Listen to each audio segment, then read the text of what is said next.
morning, Lagos. Good morning, Sope. Great to see you. How are you doing? I'm wonderful, thank you. How about you? I'm a bit tired, but we'll get through. We'll survive. That's called being a Nigerian at this point. All Yeah. right, people, join the conversation. We're already streaming live up on youtube.com/smooth981 FM Lagos. Join the conversation by leaving your comments up on the live chat. You can also send WhatsApp messages in 20809440981, and you can take things over to Twitter by using that hashtag FreshlyPressed981. As we go into the stories today, I want to get your take on all of this. So we'll start off from the Guardian newspaper, which has this headline and this article: African airlines record 90.5% surge amid global passenger recovery. And going into this, right? We've heard from the from IATA, the International Air Transport Association, which talks about this figure 90.5% surging compared to a year ago.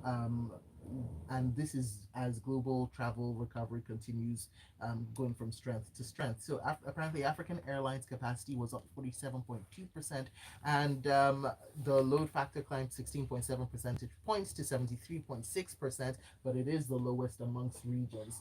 Now, let's even bring that closer to home now, as we've been seeing the traveling numbers going some closer to pre-pandemic levels.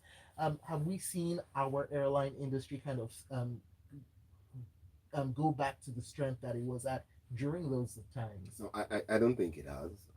Although good news that air travel is beginning to get back to a bit of more normalcy than we saw in 2021, and I do think in 2023 there'll be even greater improvements in air traffic. But one of the major reasons why we haven't seen that happen in Africa, where you look at Europe, Asia Pacific, America, jumping over the 100% percentile increases, is because of the economy generally. Africa was hit by the pandemic. We know the challenges we still have from you know um, a lull in economic activities, and we've seen that today. Another reason for that, especially in Nigeria, will be the continued increase in foreign exchange, where which is what is used to buy most airline tickets across the world, the dollar in particular.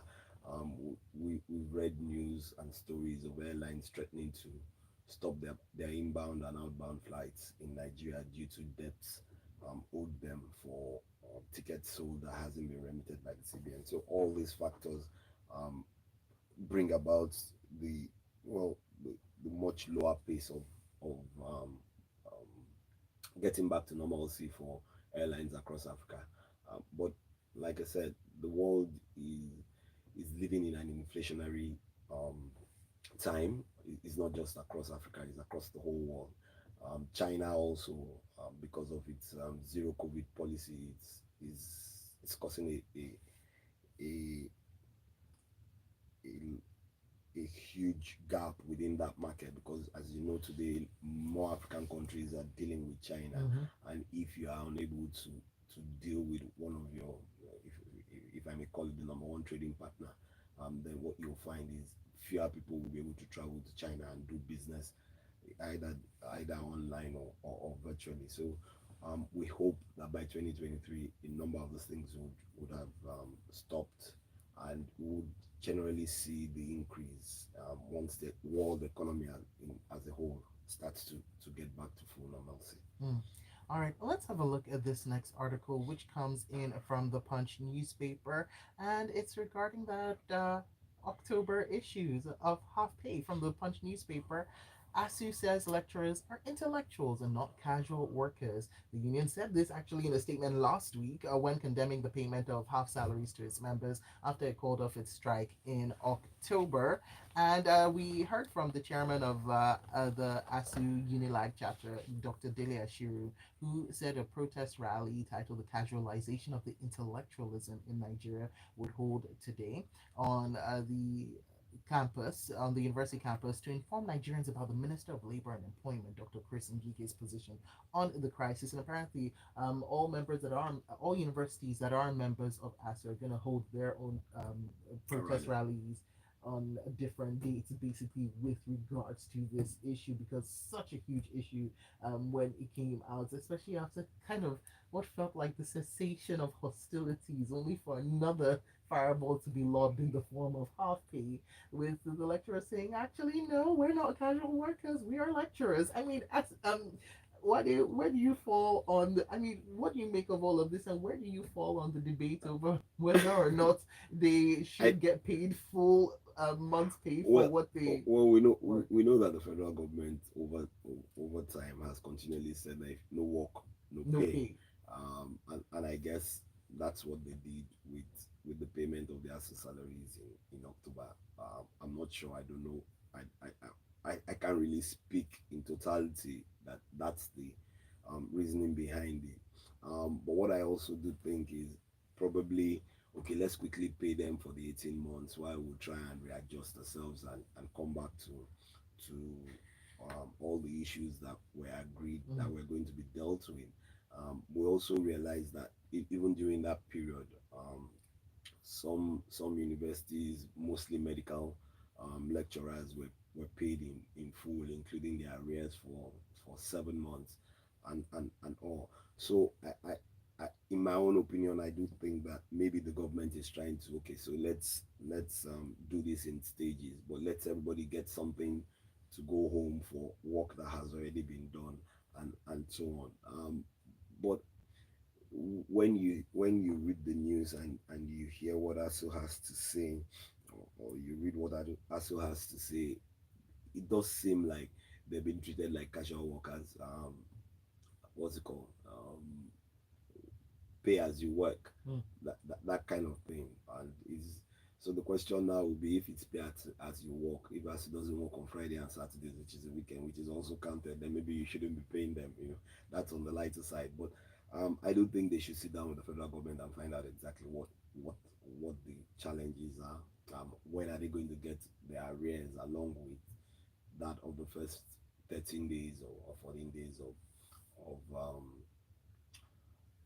October? mm. Because otherwise we're looking at another lingering crisis that could blow off just before the end of the year or just before the election period Mhm. if No some of one is these looking things forward to that, man. we don't look forward If to it, that's but yeah.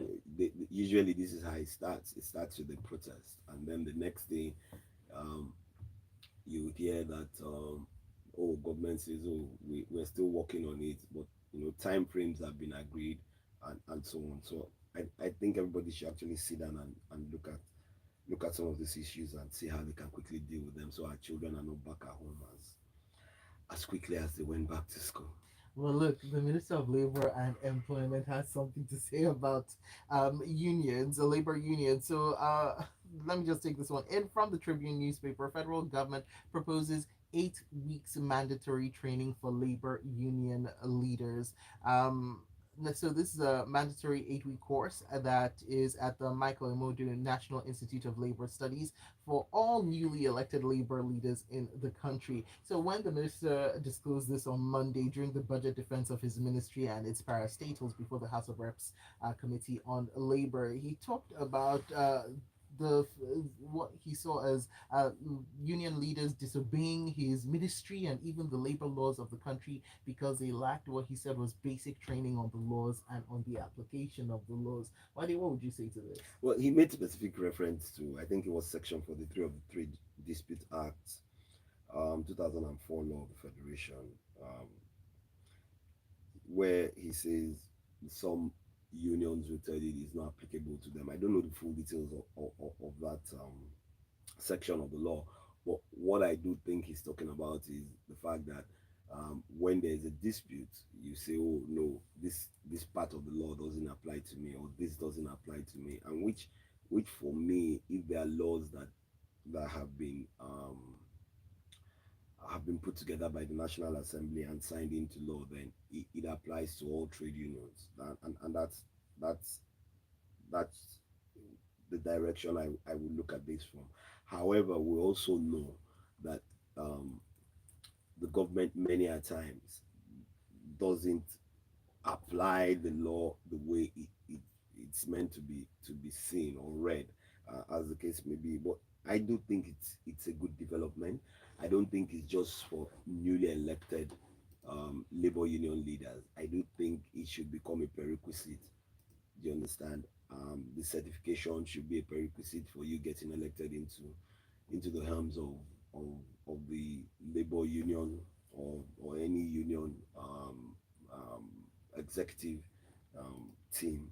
Why? Because it does help you better understand how to deal with labor laws, how to deal with your employers, how to deal with members of the labor union, and so on. A huge point that he also brought out was the fact that many of the unions are not submitting audited accounts for union deductions. If that is true, then what exactly is going on there, and so on. We know when books are not properly reviewed, we never really truly know what what monies are spent on, and so on. So I do think it's something that would help improve, in my own opinion, will help improve the way union executives see what labor unions are all about. Aside from going on strike and having continued back and forth with the government on how to better improve the system within the unions itself. All right, let's take a look at the messages now. Speaking on this topic, Taj says, "Can we really say what is on, or can we say what is really on our minds? Should ASU really be paid in full when half of them were working at private universities during the strike?" Taj coming in with that perspective, whilst Dami from Ikeja says, "It's the poor masses that can't afford to follow the footsteps of political office holders to send their children to foreign schools that are the big losers in the mismanagement of education." He also says, "Can we also have courses for presidents and governors who disregard court orders? I agree Wouldn't with that that. be great?" I agree with that. And poor Ade is stuck in traffic. And this has nothing to do with the news, but Ade doesn't care. Ade says, "Please, please, for all of those for those of us who have to fly Echo Bridge, we beg the state government to repair the Aquamon Bridge on time and also allow cars to apply the BRT lane for this period because this prolonged traffic is now looking like never-ending suffering. It's not healthy and it's too much to handle." Put that out there, Ade. It's a bit amazing when you have traffic congestions and you can get traffic wardens and traffic control people to let you at least go through a lane that is exclusive so that traffic can flow. All right, Vanguard News now. Federal government has set a target of $33,000 per capita income for 2050. Right now, we are at 3,500. Just putting that out there. So 2022, 3,500. By 2050, we're looking at, we're aiming for 33,000. Now, this according to the Minister of Finance, Budget and National Planning, Mrs. Zainab Ahmed, who disclosed this at the opening of the ongoing Nigerian Economic Summit yesterday. And I'm going to quote her now. "The plan seeks to increase the country's per capita income to $33,000 by 2050 and place Nigeria among the rank of upper middle income countries. The plan will be implemented by successive governments through 6 5-year medium term national development plans and annual budgets." So, according to Mrs. Ahmed, the government is going to renew the social contract with Nigerians and encourage them to pay their taxes so that we the citizens, can fund the programs and projects that are going to bring about this growth. Wadi? We've heard of so many visions and so many plans. We heard about the 2010, was it 2010, 2020, now it's 2050, No, and we you continue to missed out hear. 2030, man. Oh, there's one for So 2030. we have many Wow. plans. We have plans for Wow. 2030. We've got plans for 2050. I don't So know. it's amazing each time, the members of the committees and all those who sit here and put in figures without actually looking at previous data to see how that growth is going to be established. When the minister says they're going to encourage Nigerians to pay their taxes, a number of Nigerians do pay their taxes. And where has those taxes gone into, aside from funding recurrent expenditure and a number of all that? and a number of Nigerians pay their license fees. You just name it, but we don't see these funds in infrastructure development so that Nigerians can improve and increase towards reaching this 33,000 by 2050. And so when a government continues to write theories and we don't see the practical implementation of a number of these plans, it just beats me. Is it that you just go sit down there, have spend spend the country's resources on speaking and writing big plans that you, like you said, successive governments, it's very easy for you as an outgoing administration to write one huge plan. If at the end of the day the previous plans that were put together by other administrations were not, I don't even know whether you looked at them or even implemented, even if it was just 50% of it. So um, we do hope we'll be alive in 2050 to see this. That Nigeria has grown to a middle income country, which for me should have been. We shouldn't be looked at as a low income country. We shouldn't even be looked at as a middle income country over the last 60 years. But that's where we are, and I do hope this, based on what the minister said, that we would get there. I do. I just hope. Well, the minister talked about the fact that we need to unlock that economic potential of the non-oil and high employment generating Since sectors, the which is beginning, what. since 1999, we've Mm, been trying to unlock that, and the policies just don't help. The policy somersaults across different administration is what has brought us to where we are. So you've said this, you put the plan in place. Have you written the right policies? Are you going to implement the right policies? Is it that one new government is going to come in and change the policies, and everybody, starts all over again and starts the race? You start a marathon, you get into 10 kilometers, and then the government says, oh, you know what, stop, come back and start, and you're still running the marathon on the same day. Not to mention also having a look at the exclusive and concurrent list to see for review and changing some of those things. All right. Let's move on now. We'll take this well, let me take this quick message from Ipikun who talks about the ASU strike because I want to go on to our next story, which is the Naira's recovery. Is it sustainable? So Ipikun from Third Mainland Bridge, sorry, says the federal government agreed to pay ASU for the period they were on strike. They went on strike because the federal government of Nigeria failed to honor the 2009 agreement. Can you compare this with how the Senate in 2019 stated that although Oju Dokalu was convicted for 12 years, he would continue to receive his full salary and allowances until he exhausts the legal process? Leadership news now. Naira's sudden recovery. How sustainable? That's all. That's literally the headline. So it talks about the unprecedented volatility that we've seen with the Naira after the announcement of the redesigning of the larger denomination notes. Um, and so we saw the Naira plunge, but then we saw the Naira make an epic comeback. I mean, the table turned on speculators last week. The Naira took back control of the parallel market and dollars flooded the market, and we saw rates of 689 to the dollar at the close of business on Friday. Hello, not bad. Hi. Hmm. I expected that to happen. The- I just think it was the initial panic where everybody felt that, oh, okay, there'll be too much naira chasing the dollar, there won't be enough dollar in the market. I do think, in my own opinion, that there is more naira outside than you have dollars. That's one.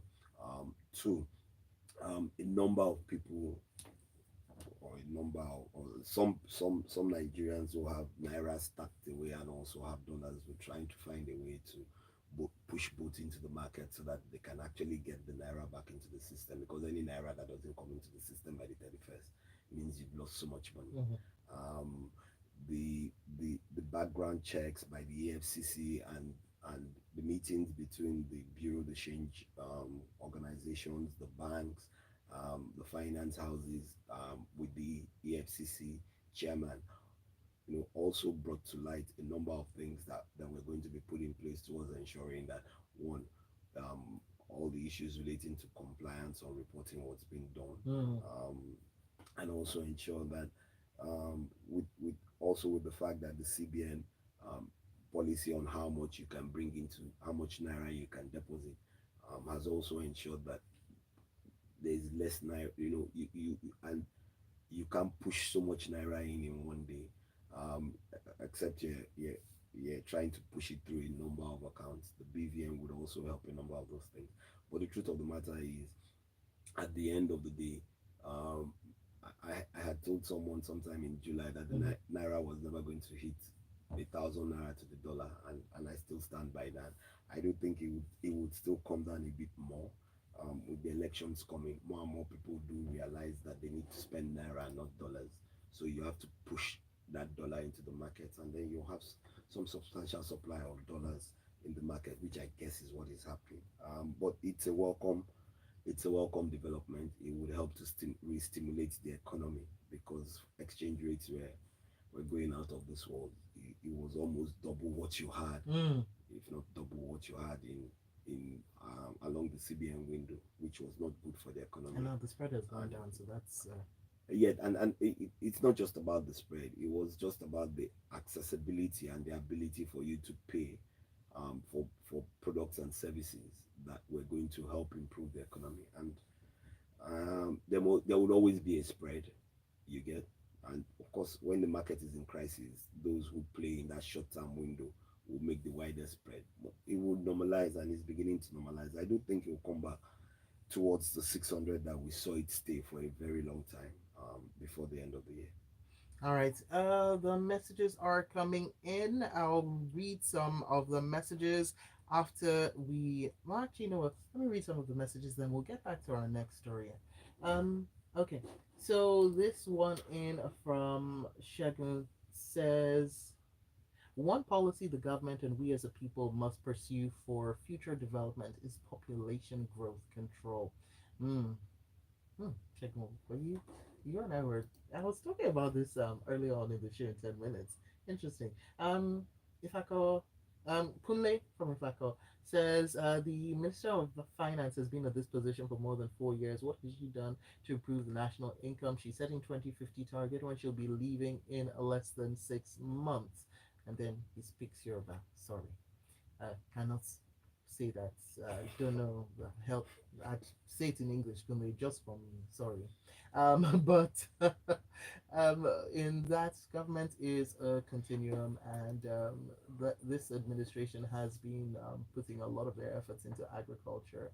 Um, let's see. This message in from Gary Newton says, within the blink of an eye, prices were raised, but now that the rate is down, nothing has happened. Consumer protection, oh, says Gary Newton. True, Gary, I true. totally agree with him. True. Mr. Irukera, what are you? Where are you? You need to start seeing some of these prices go down. Yes, please. Dami from Ikeja says EFCC didn't. EFCC didn't meet with the BDCs. Their offices were raided. Also, imagine having 2 billion vans of naira in your house, and you reach out to a branch manager of a bank with a 5% payoff. How would you react? Um, Messages You still can't, coming in. as individuals, you can't do more than 10 million in a day. In a day. So if you have 2 billion vans as a company, you can't do more than 50 million. So those billion vans in 30 days must be less than how much it is that you can put in every day.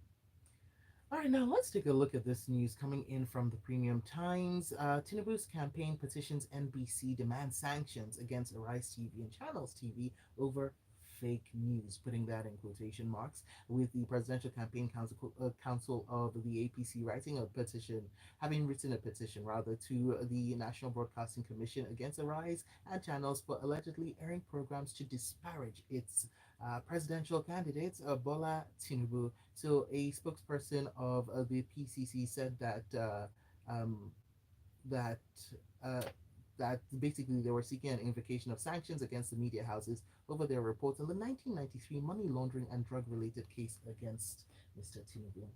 Wadi, I would love to get your opinion on this. So, And for everybody else, also, you know the handles WhatsApp 0809 Let's get your opinions up on YouTube as well, and using the hashtag FreshlyPressed981. What do you back to you? so um, this news had been around before, Mm. even before now, a long time ago, earlier in Tinubu's career, and I do think If you read through, you would see, um, you would see where, let me just read the case in question, which did not indict our candidate, has since been overtaken by events after interrogations and correspondence between the Inspector General of Police Tafa Balogun in 2003 and the United States government. So first and foremost, if they're based on this, if there are documentations and all that show to that, um, this is one thing that you should bring into the public notice so that everybody is aware that a lot of all these things have been cleared. Um, for me, I think um, media organizations should do a lot of work in ensuring that what is being talked about and what is being published, especially your investigative journalism, Mm. is right, is correct, and actually um, um, comes out of where you say it is coming from. That's one. Two, I know that there's also media rounds that says that INEC has said that those press releases didn't come out from them. And I'm sure INEC is also doing its own due diligence to ensure that at the end of the day they'll make a statement about that, which is what it should be, in terms of it. But we've heard a number of theories from a number of people regarding this.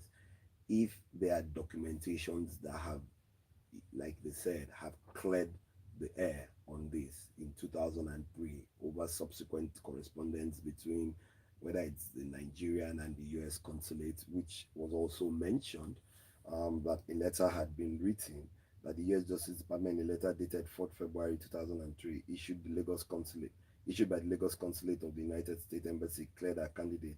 The letter was signed by Michael Bonner, the consulate legal attaché. The petition reads in part, Mr. Lake reads in part, Mr. Lake said the media houses violated XYZ. If you have these things, are you with me? When you want to counter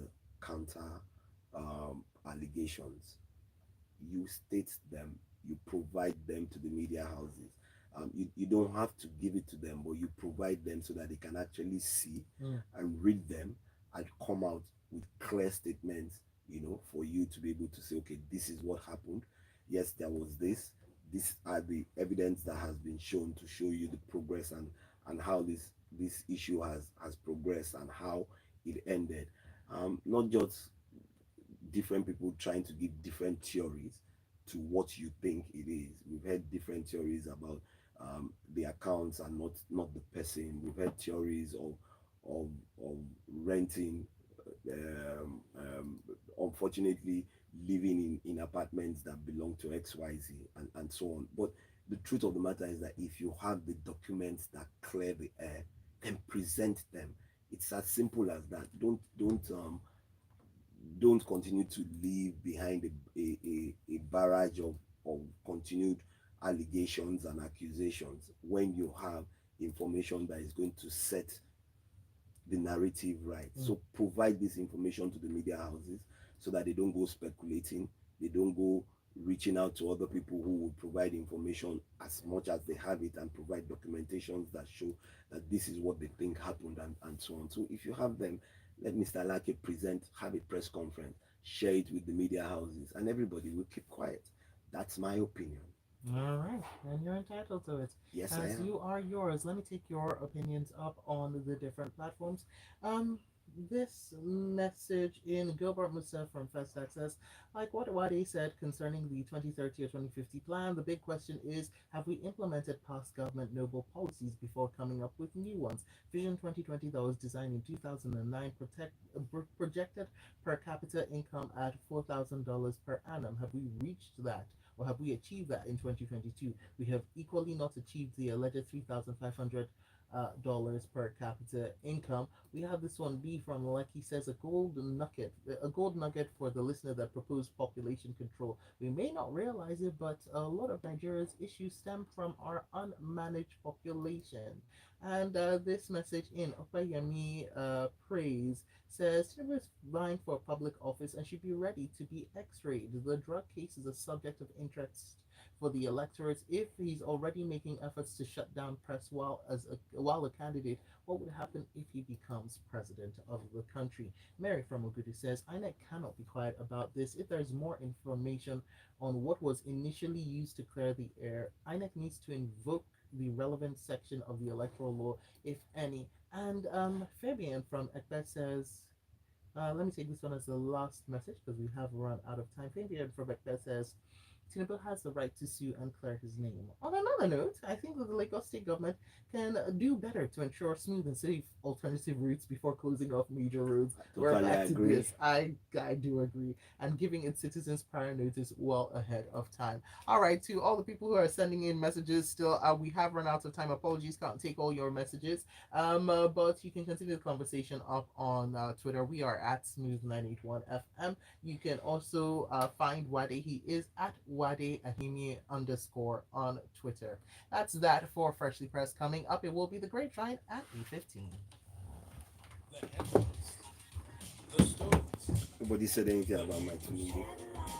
Oh, messages are coming in now. the analysis, That was